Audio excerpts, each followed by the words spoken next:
नमस्कार विद्यार्थी मित्रांनो. तर आपण पाहत आहोत टीचिंग टाइम. इंग्रजी शिका आणि जीवन सुंदर बनवा. इंग्रजी शिका, जीवन सुंदर बनवा. यामध्ये आपण बघणार आहोत type of sentences. Type of sentences, वाक्याचे प्रकार. वाक्याचे प्रकार. तर नंबर 1 ला बघूया. याला affirmative sentences. Affirmative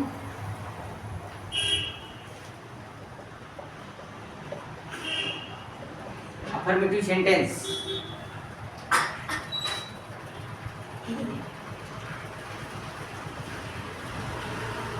affirmative sentence म्हणजे होकारार्थी वाक्य. होकारार्थी वाक्य.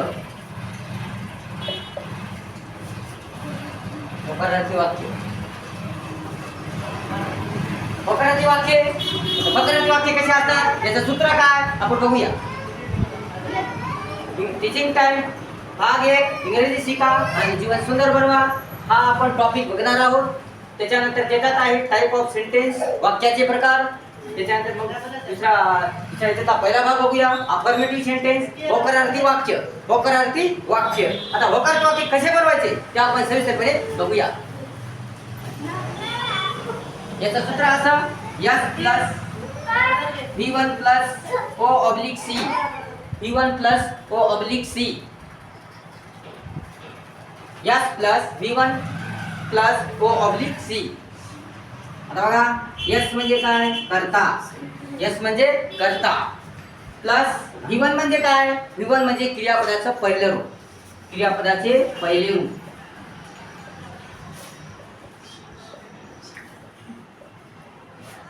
पहिले रूप. प्लस प्लस V1 झालं. आता O म्हणजे काय मग, O म्हणजे कर्म किंवा पूरक. हे आहे याचं सूत्र. एवढं आहे याचं सूत्र. आता आपण प्रत्यक्ष वाक्य बघूया. अफर्मेटिव्ह म्हणजे जे होकारार्थी वाक्य असतात. कोणतंही काम हो, जातो का हो, काम करतो का हो, पैसे देतो का हो, अभ्यास करतो का हो. याच्यात नकार नसतो. याच्यात काय नसतो, नकार नसतो. याच्यात फक्त होकार असतो. हे वाक्य पॉझिटिव्ह असतात, म्हणजे त्याला पॉझिटिव्ह सुद्धा म्हणतात. अफर्मेटिव्ह सेंटेन्स म्हणजे होकारार्थी वाक्य, जिथे होकार असतो याला पॉझिटिव्ह सेंटेन्स सुद्धा म्हणतात. तर समजा ती शाळेत जाते.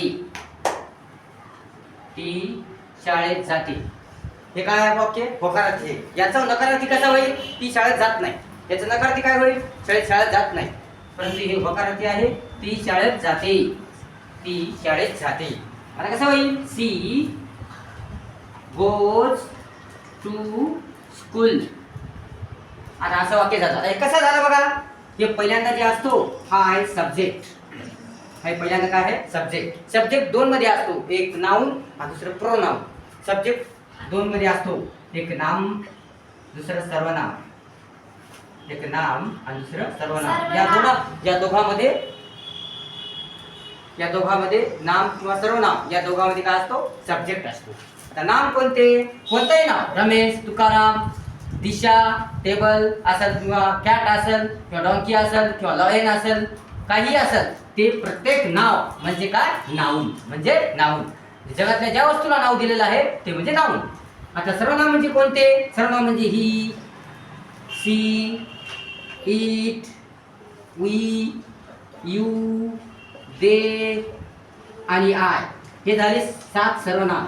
सर्वनाम भरपूर आहेत, पण आपल्याला इथं या वाक्यामध्ये फक्त एवढेच बघायचे. 7 सर्वनाम भरपूर आहेत, परंतु आपल्याला एवढेच बघायचे. ही, यू, सी, दे, इट आणि वी आणि आय. हे एवढे आपले सर्वनाम बघायचे. या दोघांमध्ये काय असतो, सब्जेक्ट असतो. या दोघांमध्ये काय असतो, सब्जेक्ट असतो. म्हणजे त्या नाव इथं काय येईल, कधी रमेश येईल किंवा इथं तो येईल, कधी ती येईल, कधी इथं ही येईल, कधी सी येईल, कधी यू येईल, कधी रमेश येईल, कधी तुकाराम येईल, कधी रिव्हर येईल, कधी कॅट येईल, कधी डॉंकी येईल. म्हणजे सब्जेक्ट हा झाला. सब्जेक्ट आणि सब्जेक्ट ओळखायचा कसा, तर सब्जेक्ट कसा ओळखायचा, त्याला गुण प्रश्न विचारायचा. सब्जेक्ट ओळखण्यासाठी गुण प्रश्न विचारायचा. मी एक एक टॉपिक समजून सांगायलो म्हणून लक्षपूर्वक आहे का, लक्षपूर्वक आहे का, एक समजून सांगायलो. प्रश्न गुण विचारला तर आपल्याला काय मिळतो, सब्जेक्ट मिळतो. आता गुण कशा प्रश्न विचारायचा, आता समजा काय, ती शाळेत जाते. शाळेत कोण जाते, ती. शाळेत कोण जाते, ती.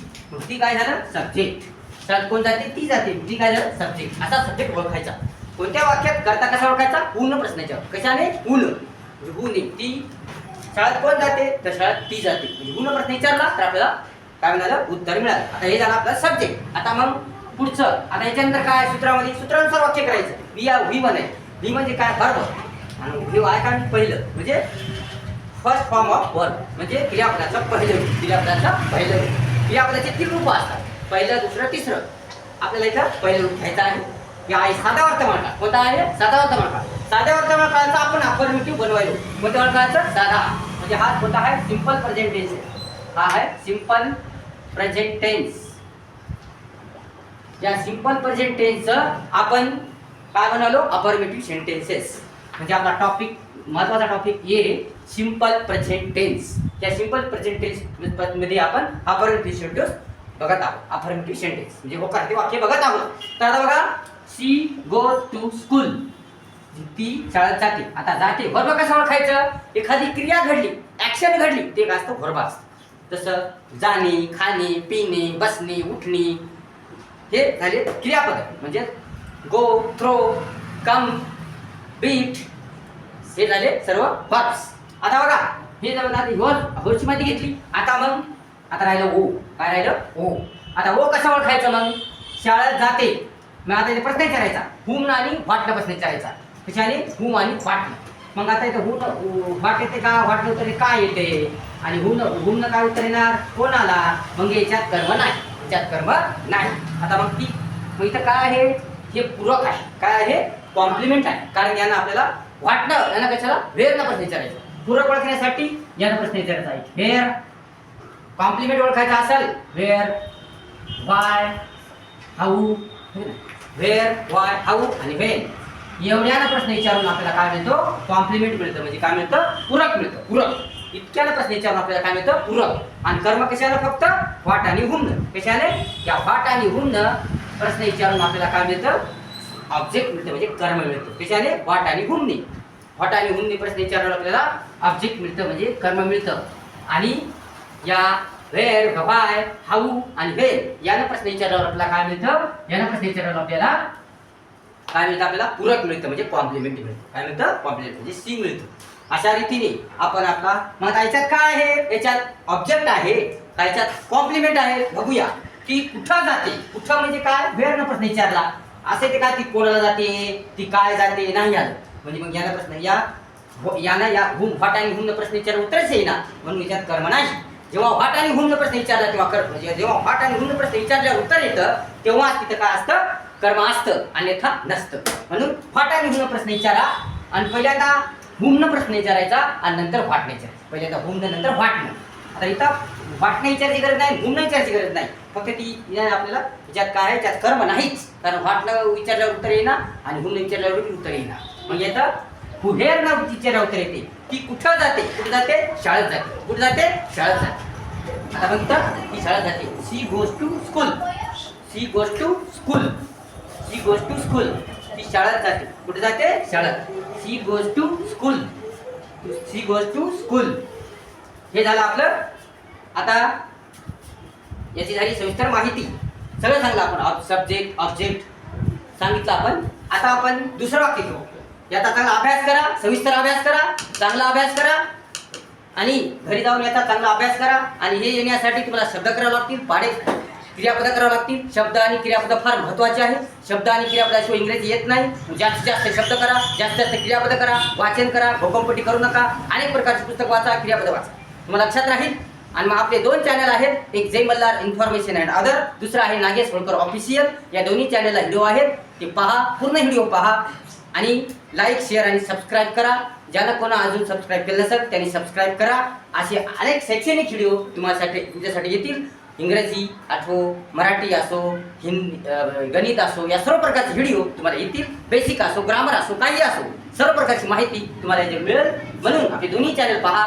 जय Malhar information other and Nagesh Holkar official या दोन्ही चॅनलचे व्हिडिओ पहा तर आपण आता पुढचं वाक्य घेऊया आपण पुढचं वाक्य घेऊ सूत्र हेच वाक्य पुढचं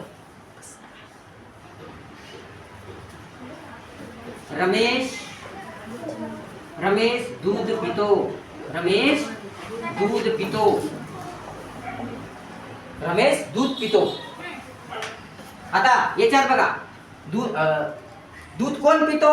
रमेश. म्हणजे हून प्रश्न विचारला आपल्याला सब्जेक्ट मिळाला. दूध कोण पितो? रमेश. मग यांना प्रश्नाच्या हून प्रश्न विचारला उत्तर मिळालं. आता क्रियापद कोणतं बघ? क्रियापद जी क्रिया घडते, त्यात क्रिया कोणती घडते? पिण्याची. पितो. म्हणून पितो काय झालं? क्रियापद. म्हणजे हे झालं आपला सब्जेक्ट आणि हे झालं B1. हे झालं B1. आता ऑब्जेक्ट. आता याच्यात बघा, व्हाट आणि हून प्रश्न विचारला. पहिल्यांदा हून नाही विचारायचा, नंतर व्हाट नाही विचारायचं. आधी व्हाट नाही विचारायचं, पहिल्यांदा हून, नंतर व्हाट. बघा, दूध कोण पितो किंवा रमेश पितो, हे झालं सब्जेक्ट आपला. पण रमेश काय पितो म्हणजे ना, आता याला व्हाटनं हून प्रश्न विचारला उत्तर येत नाही. हून काय ते रमेश कोणाला पितो उत्तर येते का? येत नाही. म्हणून व्हाट नाही विचारायचं. कशाला? व्हाट. मग रमेश काय पितो? रमेश दूध पितो. रमेश दूध पितो. म्हणजे व्हाट नाही विचारल्यावर उत्तर यायले, म्हणजे वाक्यात कर्म आहे. या वाक्यात कर्म आहे. मग आता रमेश काय पितो? रमेश दूध पितो. दूध काय झाला आपला? सब्जेक्ट. दूध काय झाला? हे सॉरी ऑब्जेक्ट. दूध काय झाला? ऑब्जेक्ट. म्हणजे कर्म झालं. दूध काय झालं? कर्म. म्हणजे रमेश काय पितो? रमेश काय पितो? तर दूध पितो. आता इंग्रजीमध्ये कसं बनवायचं बघा. रमेश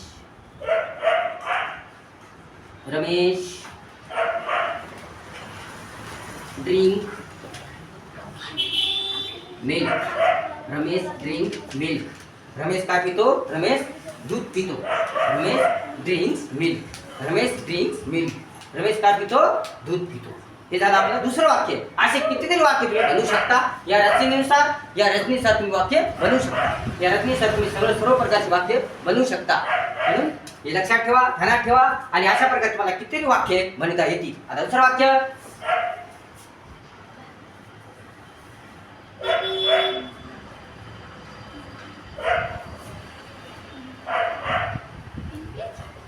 मांजर उंदराला पकडते.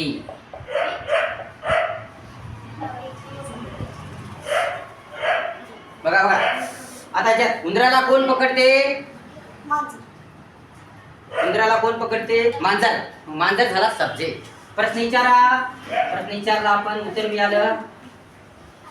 उंदराला कोण पकडते? मांजर पकडते. मांजर काय झाला? सब्जेक्ट. मांजर काय झाला? सब्जेक्ट.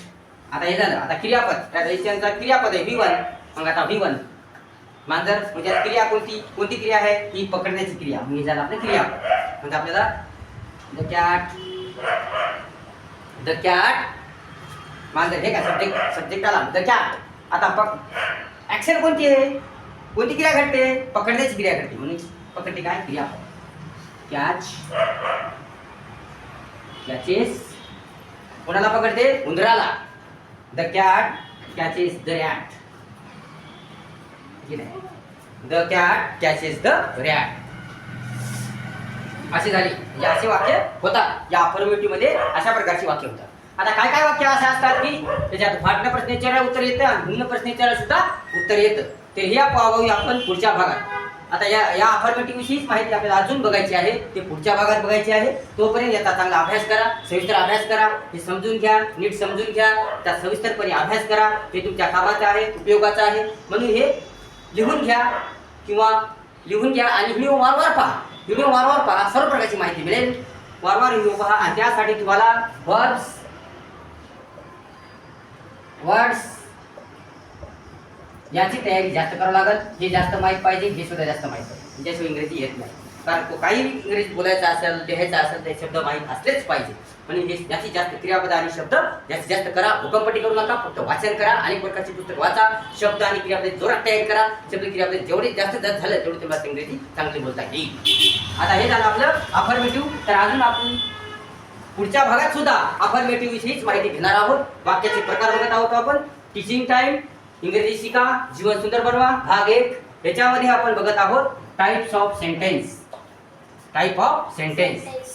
आणि याच्यामध्ये आहे आपलं अफर्मेटिव्ह. पहिल्यांदा आपण अफर्मेटिव्ह म्हणजे सिंपल प्रेझेंट टेन्सचे बघायला. अफर्मेटिव्ह कसे बघायला? सिंपल प्रेझेंट टेन्सचे. नंतर पास्ट टेन्स येईल, फ्युचर टेन्स येईल. पुढे आपण नंतर बघू.